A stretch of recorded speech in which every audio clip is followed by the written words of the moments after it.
नमस्कार दोस्तों, एक बार फिर से आपका स्वागत है इस चैनल में। आज हम चर्चा करेंगे भारत के नए उपराष्ट्रपति का जो उम्मीदवारी घोषित हुई है एनडीए की तरफ से, यानी भारतीय जनता पार्टी की तरफ से। मैंने पिछले वीडियो बनाया था जब धनखड़ जी ने त्यागपत्र दिया या उनसे लिया गया, जो भी हो, तब मैंने वीडियो बनाया था और मुझे आश्चर्य हुआ था कि धनखड़ जी को इतनी बड़ी भूमिका कैसे भारतीय जनता पार्टी ने दे दी, जबकि उनका जो इतिहास है, उनकी जो पृष्ठभूमि थी, वो जनता दल, कांग्रेस उसके साथ जुड़े थे। ठीक वैसी थी जैसे सतपाल मलिक जी की थी।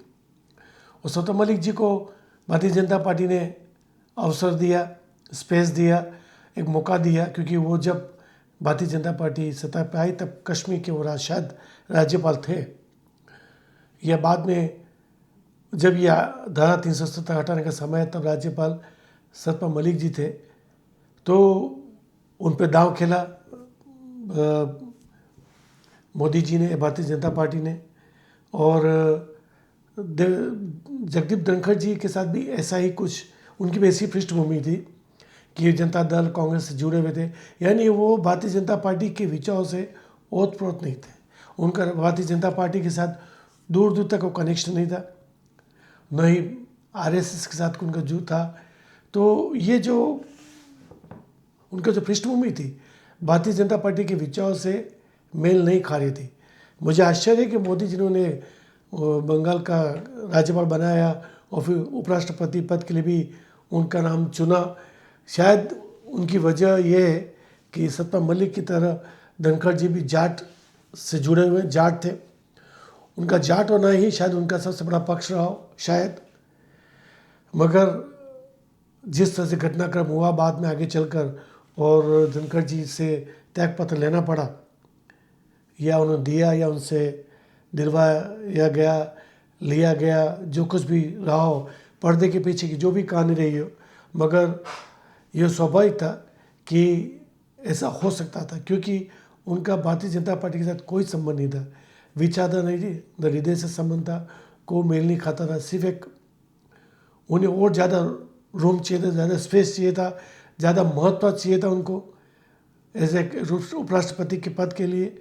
तो ये एक ऐसा मेल था जिससे कोई मेल जोल नहीं था। तो अंत में जो हुआ वो तो होना ही था और हो गया। मगर मैंने उम्मीद जाहिर की थी, मैंने उम्मीद बताई थी, उम्मीद जताई थी, आशा करता, मैंने जो वीडियो बनाया उसमें मैंने कहा था कि अब आशा करता हूँ कि ऐसे उम्मीदवार को भारतीय जनता पार्टी चुनेगी जो भारतीय जनता पार्टी और आरएसएस की विचारधाराओं से जुड़ी हुई हो, उनके साथ जुड़ी हुई हो। यही बहुत बड़ी ज़रूरत थी।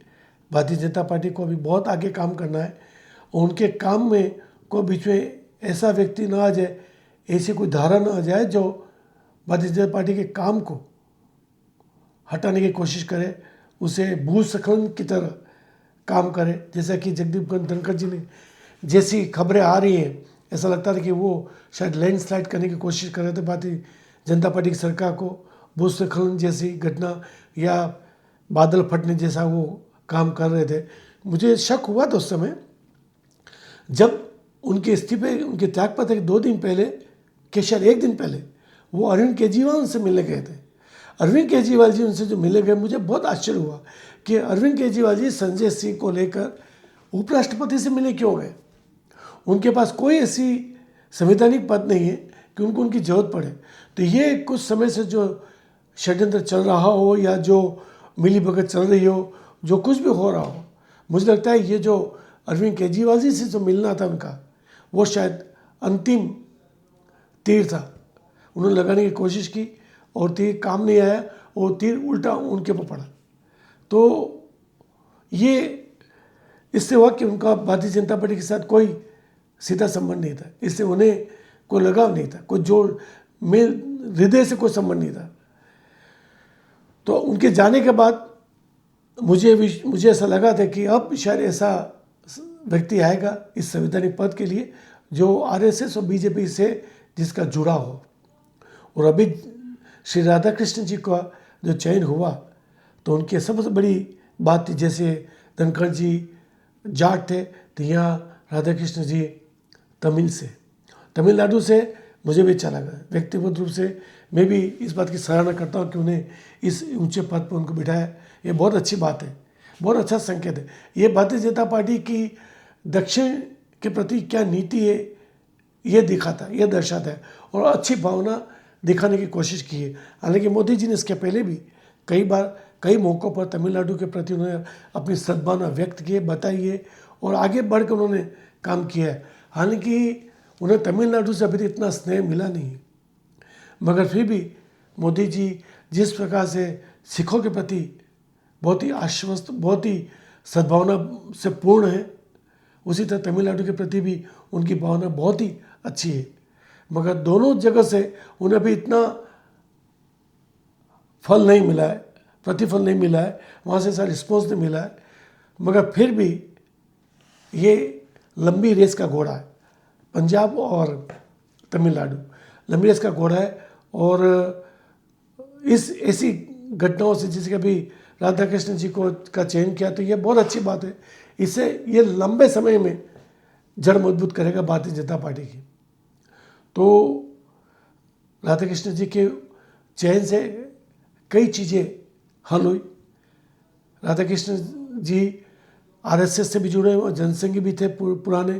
तो इससे क्या होता है कि आरएसएस के साथ जो भारतीय जनता पार्टी का जो भी थोड़ी अनबन की खबरें हैं या जो दूरियां बढ़ी हुई है वो दूरियां कम होगी।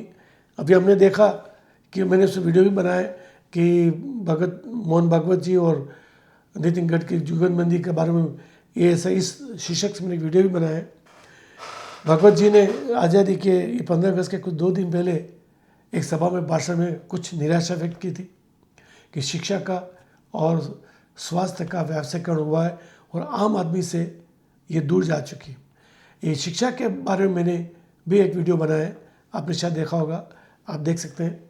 शिक्षा का समाधान इस नाम से वीडियो बनाया है।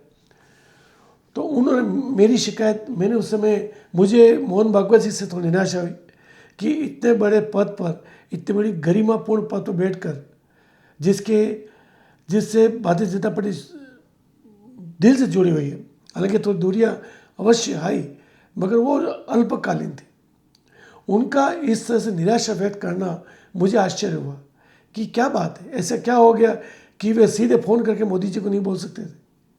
और उनकी जो निराशा थी, उन जो बहाना, जो पीड़ा व्यक्त की वो सही है, ऐसी पीड़ा है। वास्तव में ये समस्या है कि शिक्षा और स्वास्थ्य दोनों में इतना व्यवसायीकरण हुआ है कि आम आदमी उससे दूर हो चुका है। ये बिल्कुल सही है, मगर उसका समाधान भी तो होगा, समाधान भी तो है। मैंने शिक्षा के बारे में एक वीडियो बनाया है कि इसका क्या समाधान हो सकता है। हालांकि मैंने जो कहा है उससे भी कई अच्छे समाधान हो सकते हैं, मगर समाधान बताए बिना सिर्फ निराशा व्यक्त करना, ये मोहन भागवत जी का मन की पीड़ा जो व्यक्त की वो भारतीय जनता पार्टी की सरकार पर एक तंज था। उसके साथ ही उसी समय के आसपास, उसी समय अवधि में नितिन गडकरी जी ने नागपुर में एक तंज कसा। ये जो अमेरिका के साथ जो ट्रेड डील चल रही है उसमें जिस तरह से टैरिफ अमेरिका ने लगाई है, तो उसके बारे में नितिन गडकरी जी एक तंज कसा कि दुनिया झुकती है, झुकाने वाला चाहिए। ये मोदी जी पे एक बहुत बड़ा तंज था। अब जो भी ये फ्री ट्रेड का और जो मोदी ये बात भारत का और अमेरिका के बीच में जो भी आगे चल के जो भी निकले, मगर इस तरह तंज करके अपनी भावनाओं का व्यक्त किया उन्होंने। नितिन गडकरी जी ऐसे भी थोड़ा उनके साथ अनबन चल रही है, थोड़ा उनके साथ दूरियां हुई हैं मोदी जी के साथ और भारतीय जनता पार्टी के शीर्ष नेतृत्व से उनकी थोड़ी दूरियां हुई हैं, मगर एक बहुत बड़े वरिष्ठ नेता होने के नाते इस तरह का तंज सार्वजनिक सभा में करना इस बात को दिखाते हैं कि वे खुश नहीं हैं। तो उस संदर्भ में जिस तरह से राधा कृष्ण जी का चयन हुआ, ये एक संकेत दिया मोदी जी। उसके पहले भी 15 अगस्त के भाषण में आरएसएस के बारे में काफ़ी उल्लेख किया, काफ़ी अच्छी बातें कही, सकारात्मक बोला। तो ये एक कदम था मोदी जी ने आगे बढ़ाया आरएसएस की तरफ कि हम आपसे फिर से दूरियां कम करना चाहते हैं। और दूसरा ये चयन किया राधाकृष्णन जी का, तो ये भी एक बहुत अच्छी कदम था। एक कदम और बढ़ा, ये 2 कदम है जो पूर्व नियोजित पूरी योजना के साथ किया गया है ताकि आरएसएस से दूरियां कम हो, क्योंकि आरएसएस ऐसे व्यक्ति को चाहता था जो बीजेपी के साथ, आरएसएस के साथ, पुराने जनसंघ के साथ जुड़ा हो। ऐसे व्यक्ति को ही नियुक्ति आरएसएस चाहता था और ये स्वाभाविक भी है। और एक और चीज़ बाकी रह गई है, वो है भारतीय जनता पार्टी के अध्यक्ष का चयन। तो मुझे पूरा विश्वास है कि ऐसा व्यक्ति ही अध्यक्ष के पद रूप में चुना जाएगा जो आरएसएस के करीब हो, भारतीय जनता पार्टी के बहुत शीर्ष नेतृत्व में हो और आरएसएस के बहुत ही करीब हो। ऐसे व्यक्ति का ही चयन होगा और ऐसा ही होना चाहिए, मैं भी मानता हूँ। क्योंकि आरएसएस की विचारधारा जब तक बीजेपी में है तब तक बीजेपी का काम भारत निर्माण, राष्ट्र वंदना के साथ चलता रहेगा, आगे बढ़ता रहेगा। अभी भारतीय जनता पार्टी को और कई ऐसे काम करने जिसमें उन्हें आरएसएस की शक्ति की आवश्यकता पड़ेगी। एक तो आने वाले कुछ चुनाव तमिलनाडु में, बंगाल में और बिहार में आरएसएस की शक्ति की आवश्यकता पड़ेगी बीजेपी को। और आगे जो काम करने, जैसे समान नागरिक अधिकार, जनसंख्या नियंत्रण जैसे कई काम हैं, और उसके लिए भी उन्हें बीजेपी की शक्ति की आवश्यकता, आरएसएस की शक्ति की आवश्यकता अवश्य पड़ेगी। इसके लिए बीजेपी को आरएसएस के साथ एक समानांतर रूप से चलना चाहिए। दूरियां बढ़ाने से भारतीय जनता पार्टी का काम आसान नहीं होगा और भी काम मुश्किल होगा, क्योंकि बीजेपी की सबसे बड़ी शक्ति आरएसएस है। और जो जेपी नड्डा जी ने जो दूरियां बढ़ाई 2024 के चुनाव के समय, वो बहुत ही दुर्भाग्यपूर्ण था। और मोहन भागवत जी को एक बड़े नेता के रूप में बड़ा दिल दिखाकर जेपी नड्डा जी को क्षमा करना चाहिए कि ठीक है, एक गलती हो गई, स्लिप ऑफ टंग हो गया, जो भी हुआ हो। जेपी नड्डा जी के बारे में मैं भी इतना अच्छा नहीं जानता भी नहीं हूँ और मैं उसमें ज़्यादा विश्वास भी नहीं है कि वो अमित शाह जैसे कोई उसके से कोसों दूर है जेपी नड्डा। तो हमें अमित शाह जैसा अध्यक्ष मिलना मुश्किल है फिलहाल, मगर अमित शाह जी से तुलना हो सके ऐसा अध्यक्ष उन्हें चुनना होगा। भारतीय जनता पार्टी को आगे और कई लड़ाइयाँ लड़नी है, तो रणभूमि के लिए अच्छा योद्धा चाहिए, अच्छा सेनापति चाहिए। इसी उम्मीद के साथ मैं आज का वीडियो समाप्त करता हूँ। आपसे एक बार फिर निवेदन करता हूँ कि आप मेरे वीडियो को, अगर आपने मेरे चैनल को सब्सक्राइब नहीं किया है तो कृपया सब्सक्राइब कीजिए, और वीडियो अगर पसंद आया हो तो लाइक कीजिए, दोस्तों में शेयर कीजिए, और बस जुड़े रहिए हमारे साथ। जय भारत।